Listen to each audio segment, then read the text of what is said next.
Полицијата го заврши увидот во продавницата за електроматеријали за Рекомерц во Гевгелија. Првичните наоди ги потврдија сомневањата дека до пожарот дошло при експлозија на плинска боца, во која загина 41-годишен гевгеличанец вработен во продавницата. Причина за пожарот, според првични сознанија, е експлозија на плинска боца која ВЈ ја донел за да се монтира горилник. Од страна на противпожарна екипа, пожарот е изгаснат.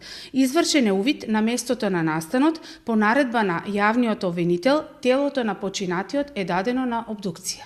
Несреќата се случила вчера околу 16 часот, при што 4 лица биле донесени во Гевгелиската болница.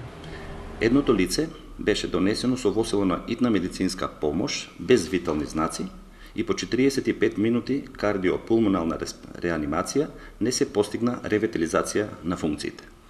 Второто лице беше со изгореници од прв, втор и трет степен, со зафатеност апроксимативно од околу 30%, и после почетна дадена помош на хируршко оделение беше препратено со возило на медицинска помош до оделот за изгореници во Скопје. Двајцата мажи кои поминале со полесни повреди по укажаната помош се пуштени на домашно лекување, а по наредба на јавен обвинител телото на починатиот е дадено на обдукција. Се очекува обдукцијата да даде одговор која била причината за смртта на 41-годишниот гевгеличанец.